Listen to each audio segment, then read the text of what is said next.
Hey y'all, welcome back to Spirited Outdoors. I'm doing chicken pen maintenance today. Restrawing, moving some chickens around. So I had a big pen over here that had some silkies in it. And I've got them out in 2 cow. I had like 5 or 6 at one time. We were raising them. The rooster died and I just quit fooling with them. They set good. But the eggs are small, they bad broody. I don't know, we just lost interest. I got too many other chickens. So what I done is I got them out, cleaned all that pen out, used all that dirt and manure and chicken litter, we call it, in this bed. And then in the top 2 rows of my gardens where I planted collard greens and all that. And then I used some dirt. I'm gonna walk around over here, and I know I'm shaking the camera all around while I'm doing like this. So I moved all my tomato tubs that was in front of my shed, my workshop, back here right in front of this chicken pen. And I put a collard and a cabbage, or 2 different collards in that, and I put 1 big cabbage plant in here. Well, look what I come out here to this morning. A little old nub. The leaves laying, I don't know if you see it, there, and one was over here, not there it is. Tracks in there suggested rat. Well, I found a nest of baby rats under this table when I moved all that stuff yesterday. I'm just kind of cleaning up, reorganizing, preparing for the wet, sloppy months, getting straw, and I have been throwing a lot of stuff in here that had a lot of stems and sticks to it. They eat the foliage off, and then them stems and sticks beds in that soil and keeps it from getting so nasty in there. It keeps their feet up off the bare mud and slop. It get bad sloppy in there. So I've got my Americanas now moved into this bigger pen. They good egg layers, and I knew that them two's gonna wind up fighting. And I may have to put a piece of tin inside there to separate them two from staring at each other. Once they get comfortable, realize they really can't get to each other, they'll calm down. But one of them will have broke off spurs and bloody head before it's over with. And that dude inside that big pen, he's the boy dog now, so. But I throwed wild lettuce in there. I'm experimenting with some different herbs and plants to see if I can boost egg production. I have talked to several different people that say their chickens is not laying good. Tried all different kind of layer. It's not helping either. So I don't know. I don't have an opinion on that. I'm not gonna get into conspiracy theories and all that business. All I know is I'm trying to see if I can figure out, mainly I got plants everywhere, if I can figure out which one of them will boost egg laying, that's what I feed them the most. And wild lettuce has a lot of calming to it. And I realize holding that camera like that, I'm shaking. Wild lettuce has a lot of calming to it. So that helps chickens lay. The more relaxed and calm they are. The next thing is they need a lot of protein and a lot of nutrients. So we're gonna see. So then the Americanas that were in this pen, you see I cleaned out, I moved over here to this pen. And these are really more Easter eggers. And the reason is because I let some other stuff get bred into them, and their eggs are not solely blue. They'll lay olive colored eggs too, so they lay good eggs. So these are really more Easter eggers, and the other over there is pure Americana. But I got this board out. I've got to figure something out right down here at this bottom to hold. I'm gonna have to nail something up there or screw it or something.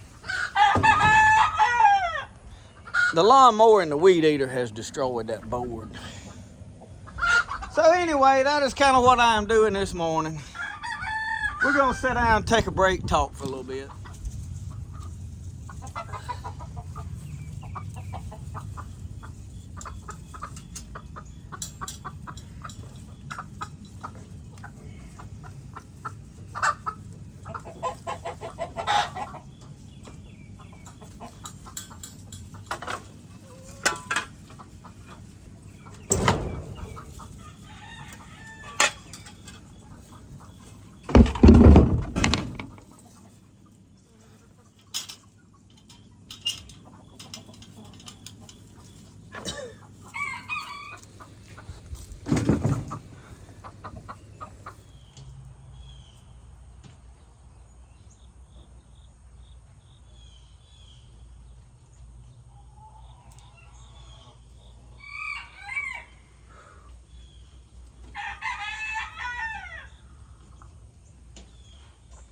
Well, y'all, what prompted all that chicken business is I come out here the day before yesterday and looked out there, and there was a young stag in that big pen setting up in the nesting box. And I'm like, what is he doing? He's in there eating eggs or something. So I went in there, and he had I don't know if his leg is broke.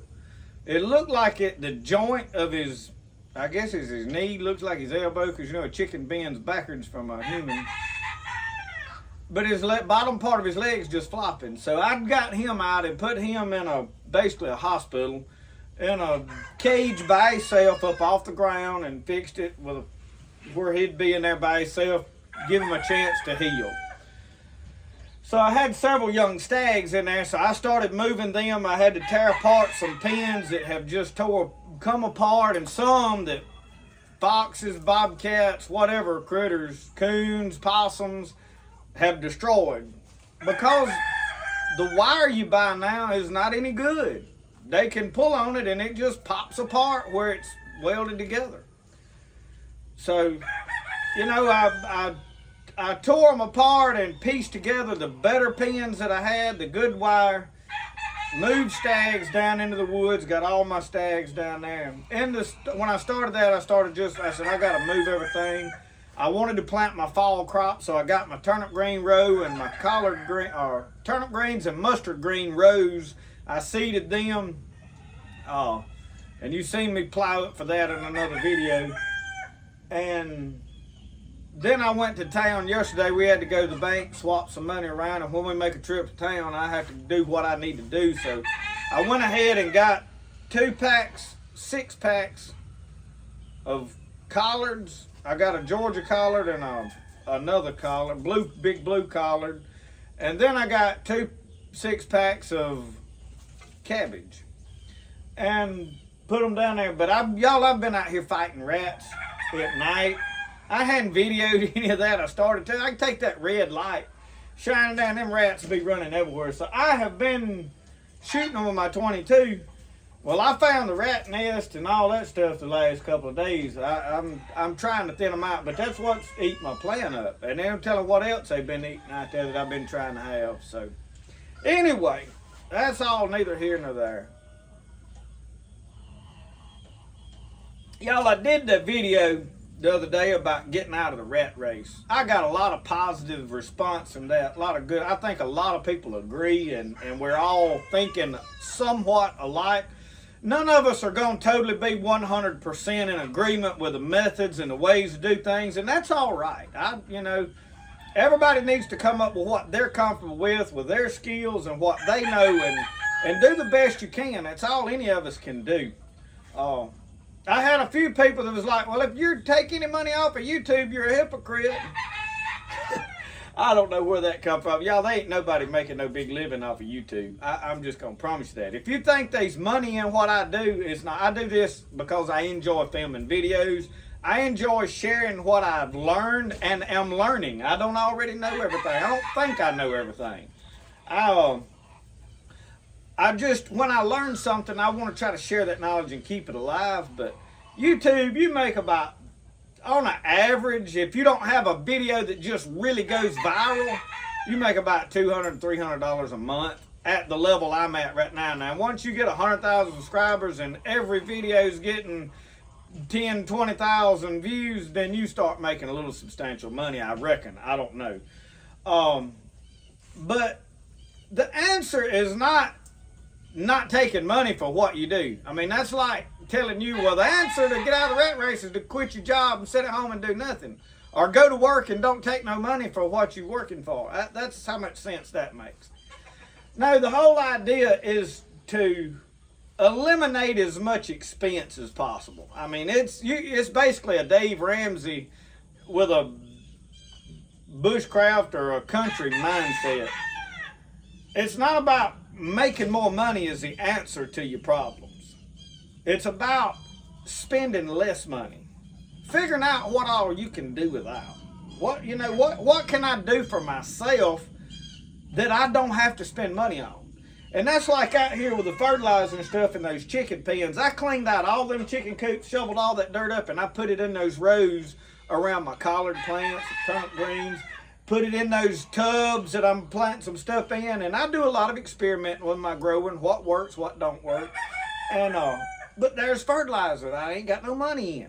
I'm building compost. Now, I don't use a lot of my own compost because I don't go out there and turn it every day and work it. You can make compost. My brother-in-law was saying that he made compost in like around 20 days, 20 something like that. I don't remember exactly, but in a certain number of days.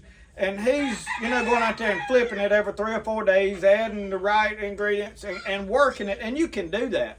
I don't really spend that much time. My mind's on a lot of different other things. But, those are the concepts. Do everything you can for yourself. It's not about I'm trying to save the planet. It's I'm trying to save me. And in that, recycling and reusing and repurposing things is a big key factor. So let me talk about how I got to where I am and how I live this life. Y'all, we make it around here, me and my wife together live on about $25,000 a year. I'm serious. I know that staggers a lot of people. Are like, what? How do you do? And it's because I don't have a lot of bills. Everything I own is paid for except for one vehicle that we're paying for. And we bought it strictly to deliver pottery in.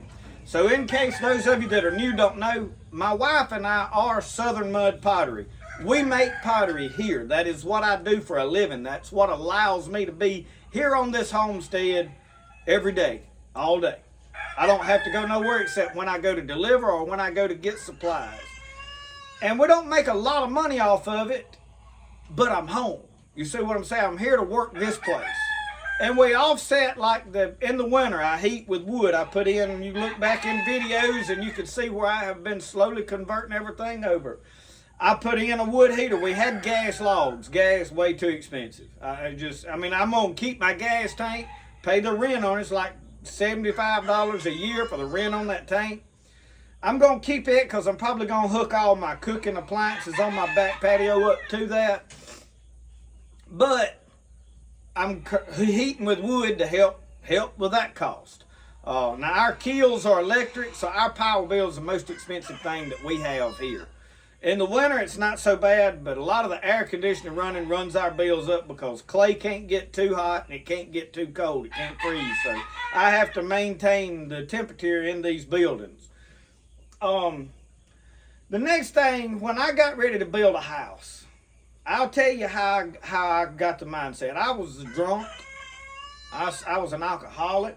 I didn't do nothing. I was frustrated. I was depressed. I didn't have nothing. Was never gonna have nothing with that mindset. And when I got straightened out and got delivered from alcohol, I looked around and was like, if I'm ever gonna have anything, I'm the one gonna have to change that. And I worked with a guy that he swam across the Rio Grande, pulled his kids across in a truck tire inner tube, and come over here with nothing. And he's got a house, or did at the time, still does now, but at the time, a house that was paid for that he built himself. And it was a nice house. Metal wrapped, similar to what I have built. He built a little different style, but I said, if he can do that, I can. The problem is we try to have too much extra. We try to go on too many vacations, and we try to eat out because everybody else goes out to eat on certain nights of the week and do this. And they go on X number of vacations, and I need to do that. And everybody else has got a new iPhone. Well, I need to get one. And everybody else has got a new vehicle. Well, I need to buy one. And I look like I'm poor and don't have nothing if I don't. And this cycle keeps going. The biggest curse is when you get that depression and you get started drinking. Everybody's like, I can control it. I can control it. No, you can't. Because what is a drink here, there, and yonder becomes a crutch to your depression, to entirely way too much drinking. Here's the problem. You got cigarettes. You got snuff, tobacco. You got alcohol. If you're smoking pot, your marijuana. And you start figuring out what all this stuff costs that is just to ease your mind. And you're spending a fortune on that. You're spending a fortune on financing. So I had the idea, you know, I'm looking at all this. I had to get rid of all that experience. I had to quit smoking, quit drinking, all that stuff. Cut all that out of my life. Saved all that money. I said, I'm fixing to build a house. I'd never built a house before. Now, you got to take in mind, when I got out of high school, I went to landscaping. I landscaped for X number of years. I got out of that. I went to work for my brother-in-law doing diesel mechanic work. I did that for a long time. Enjoyed it. When that started playing out and the recession hit in 2008 and 9, I got out of that. I went to welding for my dad, and my uncle owns Pops Metal Products. And my dad builds all of his metal trusses. And I welded for several years with my dad, probably some of the best years of my life, because my dad worked offshore when I was growing up. We didn't get to spend a lot of time together. Now, when he was home with us, and we did stuff together, mainly for a hobby. We hauled pulpwood. That's what my dad did for enjoyment. But them last 4 or 5 years that I welded with him, we spent a lot of time together, every day together. And those are memories that I'll cherish the rest of my life. Then I went to work from home doing metal roofing. I did that for about 10 years. So I've done nothing but manual physical labor all my life, hard work, not no harder than a lot of y'all have worked. I ain't trying to portray myself. I've worked harder than everybody else. That ain't the case, but I've just done hard work, physical labor. So I learned a lot of things over those years. Different things, how to weld, how to work on stuff, how to tinker on stuff, how to fix things, how to build things. I'd never built a house, but I said, you know what? I'm finna build my house.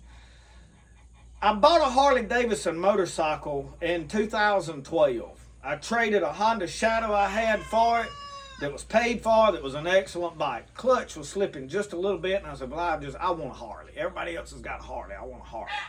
This was the pivotal moment in my life, really, as far as me learning things. When I realized about 6 months later that I had signed off on 21% interest on a $19,000 that I had financed for a motorcycle, and I was going to pay back nearly $40,000 for a motorcycle, I could have kicked myself in the pants. A lot of y'all are doing that and don't realize it. Interest is out of sight. I was like, I got to where I didn't ride the motorcycle, so I traded it off, and I had it till I got out from under. You know, you upside down in something for so many years just paying interest. When I got where I could break even, I traded it for the Polaris Ranger that you see me driving now. And I'm not a big fan of Polaris. I'd rather have a Honda Pioneer. Better machine. But I learned something with that interest. So I went to buy a double wide trailer. And I kept asking, what's my payments going to be? What's the payments going to be? I had done figured all this up in my head. And they told me, said, well, you're going to pay for 20 years, $700 and something. And I was like, huh? The trailer that I was buying was a nice double wide Buccaneer Homes, well-built home, was $75,000. I didn't have $75,000. I had about $10,000. Cash money in my checking account I had been saving because I'm fixing to have a house. I'm tired of, I was living in a single wide trailer that I had given about $6,000 for when I first got married, and it was paid for, but it was falling apart. And I had worked on it, and there was no such thing as fixing it. And I was spending a bunch of money on it just trying to maintain it.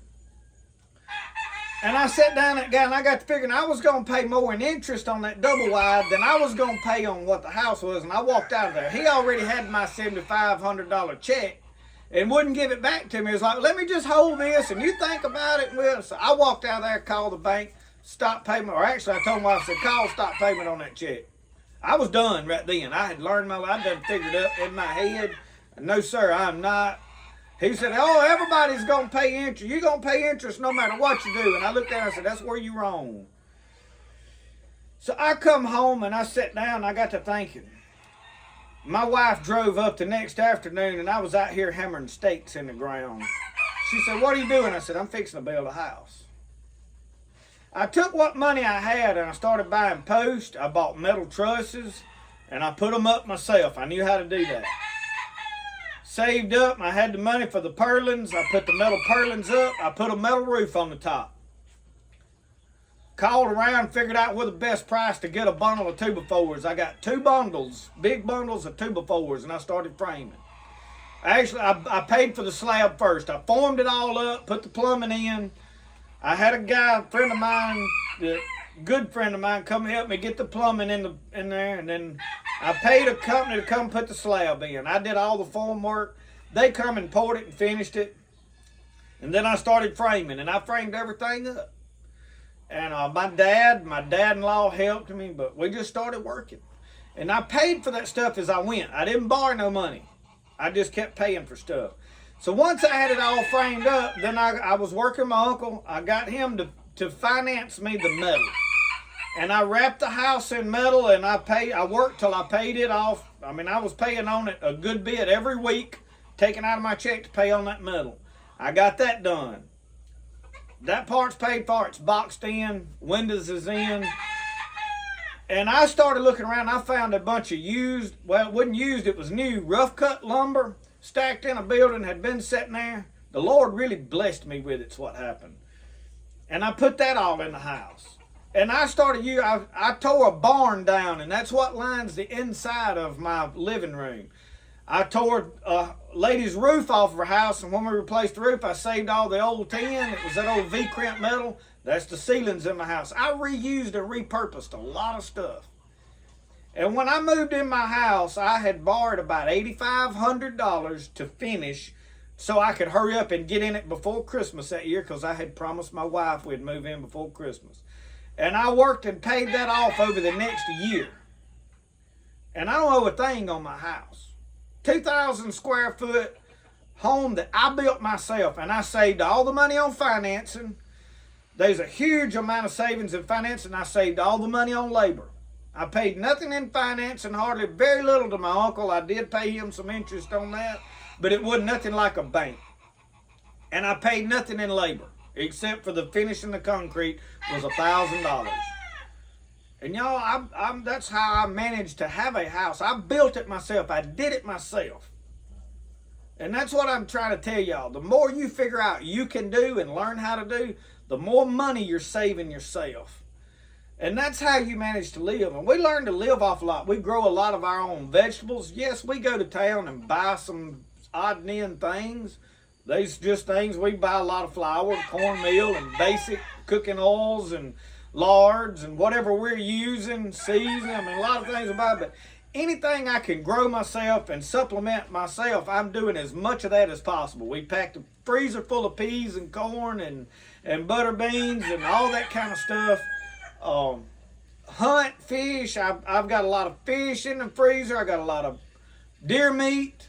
We went and bought a steer. I am probably going to eventually get where I have my own steer. But if you'll go to a meat processor and buy a processed steer, you really can do that cheaper than what you can raise one. I mean, I think I give $1,000 for a half of a steer, processed, cut up, ready to just throw in the freezer. And those are investments, but they save you money in the long run. And y'all, that's what you got to do to live this life. If you can get off grid, by all means, it'll save you a lot of money. I mean, everything that you can do, I really can't get off grid. I'm not trying to be off grid. I'm not trying to be a hermit and exclude myself. But as I look at the world and everything going on, I don't need everything that comes out that's new. I don't need every new gadget that comes along. I don't need every new, I'm not going to pay money for concerts and pay money for football games and pay money to go to do all these things that everybody else thinks you need to do. It don't interest me. The more I have created a world here, I've got my little workshop. I make knives. We make pottery. I do my hunting and fishing. I hunt medicinal plants. I love to go out and look for plants. I love learning about what all I can make. So a lot of people's talking about, you got to buy this and medicine and antibiotics. When you start learning medicinal plants, there's a lot you can do for yourself. And a lot of it is preventative maintenance on the body. A lot of plants will help you keep from getting sick. Those are all things that help you save money. I don't go to the doctor unless it's absolutely necessary. Am I against going to a doctor? No. But you know that when you go, they're going to find something wrong and it's going to cost you a pile of money. I don't spend a lot of money on insurance. I've got liability insurance on all the vehicles except my wife's truck. We've got full coverage on it simply because it is financed and they require you to have insurance on it. My daughter wrecked her car the other day. Smashed into the back of somebody, following too close, and they stopped. She couldn't. It's an old car. I didn't put her in a brand new vehicle that if something got bent on it, I couldn't afford to fix it. She's driving an older vehicle. It's a 2010 Nissan Maxima. Bumper knocked it completely off. Well, I got to looking, the headlights busted, fender was bent. Well, we pushed the fender back straight. I literally got my hand and pushed the fender back straight. You can't even tell it was bent. It don't have a headlight in. I took some self-drilling screws. We screwed the front bumper back on it. And she's driving the car. We're going to buy a new bumper. Take it to the body shop. Have it painted. We're going to buy a headlight. We're going to buy the other few spoiler that goes under it. We're going to put our new parts on there and fix the car right. I'm going to do it myself. There's no reason to turn it in on insurance. And once I turn in her on my insurance now with a wreck, it's going to go through the roof. So I just fix it myself. I've got enough insurance that if I hit somebody and tear up somebody else's car, whatever, we got insurance to cover the other person. We're legal. We're not doing anything illegal. But we're not trying to do the max, you know. You just got to learn how to maintain and live life because, y'all, it's hard to live trying to keep up with the Joneses. Every time a new cell phone comes out with a new feature on it, don't mean you got to have one. I keep my cell phone. I use my cell phone a lot to film with. For running a business, a lot of stuff, work we do with it. Kind of got to have it nowadays. I realize these things that we have to have and these things in your life that you're going to have to do and pay for. You're going to have to work and make as much money as you can make off of what you do. The secret is to eliminate things that are unnecessary. What can you redo, reuse, repurpose, make, build, do for yourself? What can you build from the land?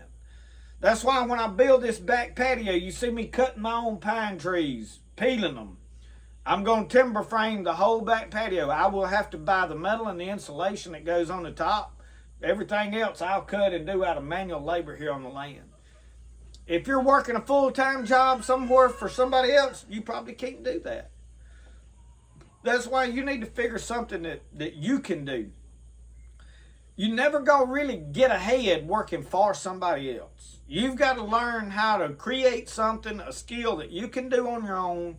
You want to get ahead, you can work for yourself. You can either work for yourself and focus on that business and make enough money to pay for everything you got, or you can do like I do. I work the bare minimum and then I spend my time out here maintaining and working on everything around here so that I'm not having to buy and spend a bunch of money. And you've got choices like that. To say that there's one right method, there is not. But you've got to figure out how to eliminate any expense that's unnecessary. And anytime you've got to finance something, you really can't afford it. I mean, I had an old man tell me, and there's a couple of philosophies. One thing, my daddy said, son, you don't never make a living, you learn to live off what you make. That's true. And anytime you got another man told me one day, he said, if you got to borrow money to buy something, you really can't afford it. And that's the truth. And the next big thing that I live by is my grandpa told us, he said, son, if a man will lie to you, he'll steal from you. And you got to watch them people that's lying to you, that's cheating you and manipulating you for their personal gain. And there's a lot of them. And that's what you've got to watch all these things. But if you've got to borrow money for something, you really don't need it unless it's an absolutely necessity. Sometimes to get a vehicle, you're going to have to do that. But if you go and borrow money every time you turn around to buy one and say, well, I trade every 2 years and keep a new one and it's got, you know, I don't have no maintenance on it, it's got warranty, and when the warranty runs out, I trade it. You can do that as long as you want to and justify it. You're not really coming out in the long run ahead. You paying a lot of money in interest. It staggered me when my buddy Donald Lanier told me the other day there was somebody up there where he was at selling a used truck that had 100,000 miles on it, almost 100,000 miles, and they was wanting $60-something thousand for it. $60-something thousand for a used vehicle with nearly 100,000 miles on it. Y'all, we're not gonna make it long like that buying that kind of stuff. Just saying, oh well, you got to do it. No, you don't have to do anything. May eat a lot of chicken eggs. May eat a lot of deer meat. A lot of fish. One thing I am very fortunate, we've got about 14 acres of land here. My dad's got about another 50 acres that's connected to it. I've got land to raise plants. Probably fixing to look at if I could afford to build some fence and I'd get me some sheep or some kind of animals to have some meat on the hoof. Raise your own steer, raise your own pigs and slaughter them.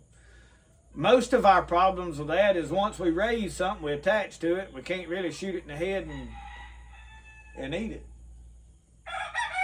But anyway, I have talked to y'all long enough.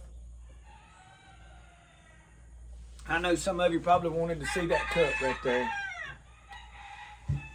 I made that. Mighty proud of it. Well, thank y'all for watching Spirit of the Outdoors. I hope maybe this give y'all a little insight on how I managed to live the life that I live. We just take every day, one day at a time, trust God, and do the best we can. I don't ever try to take advantage of nobody if I can help it. Really, you can help it. Let me rephrase that. I don't take advantage of nobody. Let me put it that way. I treat everybody the way I want to be treated. I love everybody. I may not like everybody, the way they do and things they do, but I'm not mad at them about it. Try to mind my own business.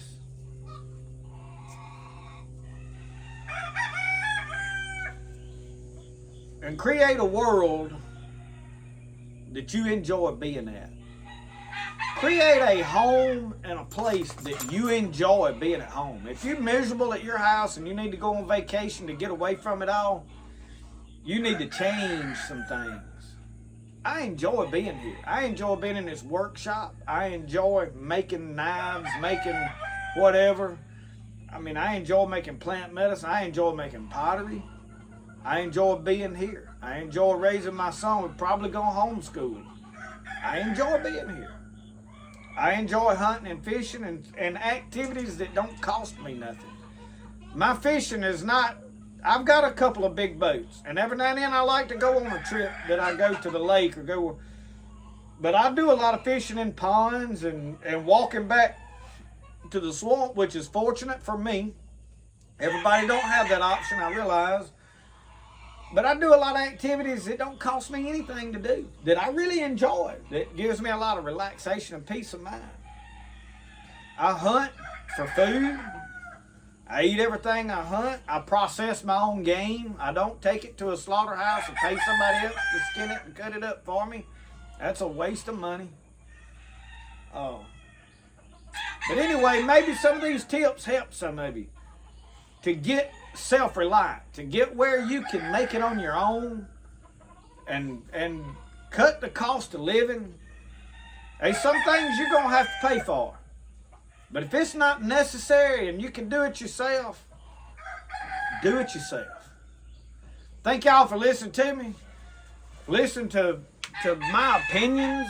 They're not really fact. It's just my opinion. Remember, the best way to do things is the way you like to do it.